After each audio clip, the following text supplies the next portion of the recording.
तो स्वागत है कक्षा 6 के विद्यार्थियों का हमारे इस यूट्यूब चैनल पर। तो हम आप लोग के लिए लेके आए हैं हिंदी का पेपर, वो भी वार्षिक परीक्षा 2025-26 के लिए। तो अगर आप लोग चैनल पर पहली बार आए हैं तो चैनल को सब्सक्राइब करिएगा और वीडियो को ज़रूर से लाइक करिएगा, अपने दोस्तों तक ज़रूर से शेयर भी कर दीजिएगा। तो चलिए यहाँ से हम लोग पेपर को जहाँ से हल करना स्टार्ट करते हैं। तो मैं आप लोग को बता दूँ कि यहाँ पर मेरे चैनल पर जितने भी लोग आते हैं वो लोग मेरे चैनल को सब्सक्राइब ही नहीं करते। तो प्लीज़ आप लोग मेरे चैनल को यहाँ से सब्सक्राइब करिएगा। ऐसे ही कंटेंट के लिए मैं आप लोग के लिए आगे भी आप लोग के लिए ऐसा कंटेंट लाऊंगा। तो यहाँ पर जब हम लोग अपने पेपर को देखते हैं तो यहाँ पर समय हमारा 3 घंटे का, पूर्णांक यहाँ पर हमारा 80 का दिया है। उसके बाद यहाँ से कुछ निर्देश को हम लोग को पढ़ लेना होगा, का, खा और गा। यहाँ पर हम लोग को 3 निर्देश दिए गए हैं, तो यहाँ पर हम लोग को निर्देश को अच्छी प्रकार से पढ़ लेना होगा। उसके बाद यहाँ से हम लोग जो आगे बढ़ेंगे तो यहाँ पर हमारा खंड का में अपठित गद्यांश कह रहा है। तो यहाँ पर हम लोग को पहला जो है प्रश्न कह रहा है, अधोलिखित गद्यांश को पढ़कर नीचे दिए गए प्रश्नों के सही विकल्प का चयन करें। तो यहाँ पर आप लोग को सबसे पहले गद्यांश दिया गया, किसी कार्य को निहित समय पर न करने से हानि उठानी पड़ती है। तो इसके बाद से लेकर हो गया तक यहाँ पर आप लोग को सबसे पहले इसको यहाँ पर पढ़ लेना होगा। उसके बाद यहाँ से हमारा कुछ प्रश्न दिया गया, जैसे हमारा कह रहा है जूलियस सीजर को अपने प्राणों से हाथ क्यों धोना पड़ा। तो यहाँ पर हमारा यह पहला विकल्प इसमें सही हो जाएगा। उसके बाद यहाँ से हम लोग जगह आगे बढ़ेंगे। यहाँ पर हमारा जो खा प्रश्न कह रहा है, नेपोलियन को भी कब पराजय का मुंह देखना पड़ा। तो यहाँ पर हमारा दूसरा वाला विकल्प इसमें सही हो जाएगा।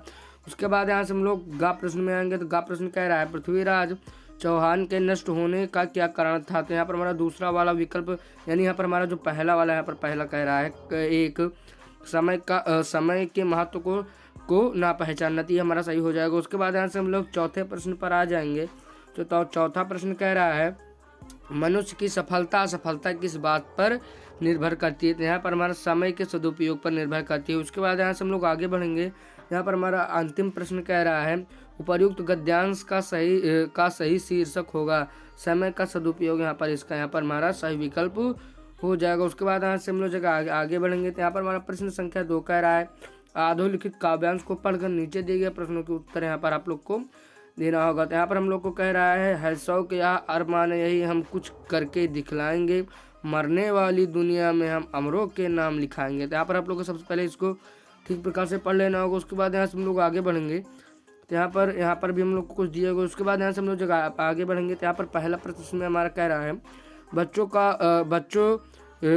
का क्या शौक तथा अरमान है। तो यहाँ पर पहला वाला विकल्प हो जाएगा, वे इस दुनिया में अच्छा काम करे व नाम कमाए। उसके बाद हम लोग यहाँ पर आगे बढ़ेंगे। तो यहाँ पर हमारा दूसरा यहाँ पर प्रश्न कह रहा है, बच्चे किन्हें सुखी बनाना चाहते हैं, गरीब व भिखारी को। उसके बाद यहाँ से गा प्रश्न कह रहा है, गा प्रश्न इसमें हमारा ये कह रहा है, बच्चे किनमें उत्साह जगाने की बात करते हैं। तो आप इसमें हमारा पहला वाला विकल्प हो जाएगा। उसके बाद यहाँ से हम लोग आगे बढ़ेंगे। यहाँ पर हमारा यहाँ पर घा प्रश्न कह रहा है, बच्चे किनका मन बढ़ाना चाहते हैं। तो उपयुक्त सभी यहाँ पर सही विकल्प हो जाएगा। उसके बाद यहाँ से हम लोग अंतिम प्रश्न पर आएंगे। तो अंतिम प्रश्न कह रहा है, पद्यांश का उचित शीर्षक होगा तो नन्हे मुन्ने बच्चे। तो यहाँ पर इसका सही विकल्प हो जाएगा। उसके बाद यहाँ से हम लोग खंड खा में आए हैं। तो खंड खा में हम लोग को व्याकरण से संबंधित प्रश्नों के उत्तर देना होगा। तो प्रश्न संख्या 3 कह रहा है, निम्नलिखित प्रश्नों के उत्तर दीजिए। तो पहला कह रहा है, स्पर्श व्यंजनम और ऊष्म व्यंजनों को लिखें। उसके बाद समास के कितने भेद हैं। उसके बाद उपसर्ग किसे कहते हैं, ये कितने प्रकार के होते हैं। उसके बाद यहाँ से हम लोग जब आगे बढ़ेंगे तो यहाँ पर हमारा अगला प्रश्न कह रहा है, संज्ञा किसे कहते हैं, इनके भेदों को लिखिए। उसके बाद अपादान कारक किसे कहते हैं। उसके बाद प्रश्न संख्या 4 पर आएंगे। तो प्रश्न संख्या 4 कह रहा है, अति लघुत्तरी प्रश्न। उसके बाद यहाँ से हम लोग आगे आएंगे। तो इसमें भी हमारा पहला प्रश्न कह रहा है, भाषा के कितने प्रकार हैं, नाम लिखो। उसके बाद प्लुत स्वर क्या है। उसके बाद विलोम शब्द किसे कहते हैं, कवि का स्त्रीलिंग क्या होगा। उसके बाद यहाँ से सकर्मक क्रिया से आप क्या समझते हैं। उसके बाद 2 देशज शब्द लिखें। उसके बाद 2 विदेशज शब्द लिखें। उसके बाद यहाँ से हम लोग प्रश्न संख्या यहाँ से 5 पर आएंगे। तो प्रश्न संख्या 5 कह रहा है, अपने विद्यालय का प्रधानाचार्य को शुल्क मुक्ति है तो प्रार्थना पत्र लिखें। उसके बाद अपनी बड़ी माँ को आवश्यक कार्य हो तो प्रार्थना पत्र लिखें। उसके बाद 2 में से आप लोग को यहाँ पर अथवा 20 में लगा है, तो आप लोग को 2 में से चाहे ये कर लीजिए पहला वाला, उसके बाद चाहे दूसरा वाला कर लीजिए। उसके बाद प्रश्न संख्या 6 हमारा क्या है, निम्नलिखित में से किसी एक पर निबंध लिखिए, कारगिल विजय दिवस पर, बेरोजगारी पर या होली पर। तो आप लोग को चाहे जिस पर यहाँ पर निबंध यहाँ पर लिख लेना होगा किसी एक पर। उसके बाद खंड गा में आएंगे। तो यहाँ पर हमारा खंड गा कह रहा है, अधोलिखित गद्यांश को पढ़कर नीचे दिए गए प्रश्नों को उत्तर दीजिए।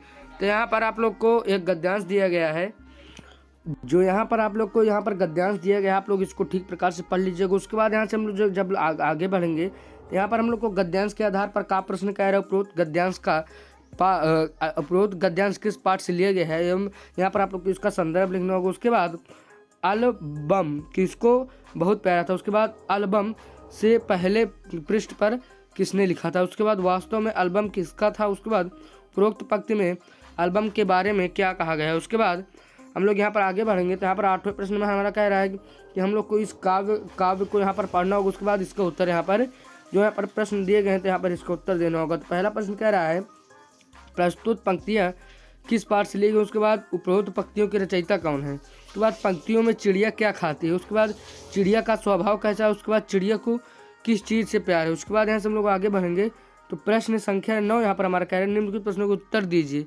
तो पहला कह रहा है हमारा श्रीमती कृष्णा सोबती जी बचपन में क्या क्या खाती थी, उसके बाद केशव और श्यामा ने चिड़िया के अंडों की रक्षा की या नादानी, उसके बाद सागर ने रास्ता छोड़ा पर्वत ने सिर झुकाया ऐसा क्यों कहा गया। उसके बाद यहाँ से स्कूल के काम से बचने के लिए आप क्या क्या बहाना बनाते, उसके बाद राजप्पा ने नागराजन का टिकट एल्बम अंगीठी में क्यों, उसके बाद यहाँ से हम लोग आगे बढ़ेंगे तो क्यों, उसके बाद कह रहा है डाल दिया। उसके बाद यहाँ से हम लोग प्रश्न संख्या 10 पर आएंगे तो बचपन नामक पाठ का सारांश अपने शब्दों में लिखिए। उसके बाद यहाँ से अपने पाठ्य पुस्तक से कोई यहाँ पर 8 पंक्ति लिखिए, कविता यहाँ पर आप लोग को लिखना होगा। उसके बाद घा प्रश्न यहाँ पर हम लोग कह रहा है घा प्रश्न कह रहा है यहाँ पर आप लोग को यहाँ पर रामायण के बारे में यहाँ पर आप लोग से प्रश्न पूछा गया था, आप लोग के यहाँ पर बता देना होगा। उसके बाद यहाँ से हम लोग आगे बढ़ेंगे तो अथवा में आप लोग को चाहे आप लोग वो कर लीजिए, चाहे आप लोग को ये वाला कर सकते हैं।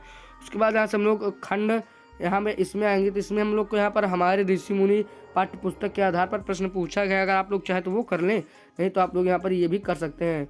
तो मैं ऐसा कर रहा हूँ कि आप लोग को वीडियो पसंद है, अगर वीडियो पसंद आई हो तो वीडियो को जरूर से लाइक करिएगा और चैनल को तो प्लीज़ आप लोग सब्सक्राइब भी कर लीजिएगा, क्योंकि मैं आप लोग के लिए आगे भी आप लोग जब आगे की कक्षाओं में जाएंगे तब भी मैं आप लोग के लिए ऐसा ही यहाँ से कंटेंट लाऊंगा। तो चलिए मैं मिलूंगा एक और वीडियो में, तब तक के लिए जय हिंद, वंदे मातरम।